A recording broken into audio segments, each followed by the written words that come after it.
গাজায় যুদ্ধবিরতির পরও মৃত মানুষের সারি লম্বা হচ্ছে। ইসরায়েলি হামলা না থাকলেও টানা ১৫ মাসের আগ্রাসনে প্রাণ হারানো অন্তত ১২০টি মরদেহ উদ্ধার করা হয়েছে গত ২৪ ঘণ্টায়।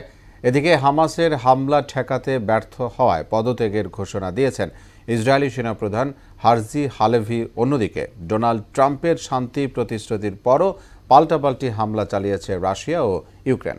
বিস্তারিত ইশতিয়াক হোসেনের ডেস্ক রিপোর্টে। ফিলিস্তিনের অধিকৃত পশ্চিম তীরের জেনিন শহরে অভিযান চালিয়েছে ইসরায়েলি সামরিক বাহিনী। এতে কমপক্ষে ১০ ফিলিস্তিনি নিহত হয়েছেন, আহত হয়েছে ২৫ জন। এছাড়া যুদ্ধবিরতি চুক্তি কার্যকরের পর গত ২ দিনে গাজায় ধ্বংসস্তূপের নিচ থেকে ১২০টি পচা গলা মরদেহ উদ্ধার করা হয়েছে। এতে ৪৭,১০৭ উন্নীত হয়েছে প্রাণহানি।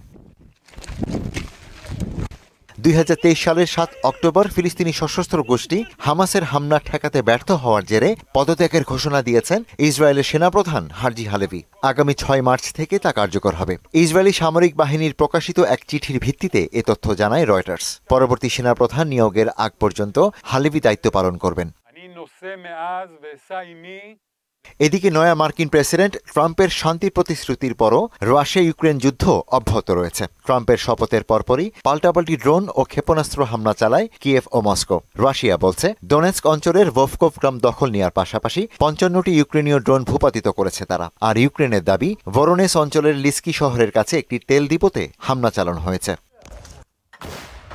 অন্যদিকে রাশিয়া ইউক্রেন যুদ্ধ বন্ধ করা ট্রাম্প প্রশাসনের অন্যতম লক্ষ্য বলে জানিয়েছেন যুক্তরাষ্ট্রের নতুন পররাষ্ট্রমন্ত্রী মার্কো রুবিও। এ বিষয়ে দ্রুত পদক্ষেপের প্রচেষ্টা চলমান আছে বলেও জানান তিনি। মঙ্গলবার এক সাক্ষাৎকারে তিনি বলেন, সংঘাত অবসানে দুপক্ষকেই ছাড় দিতে হবে। ইশতিয়াক হোসেন, মোহনা সংবাদ।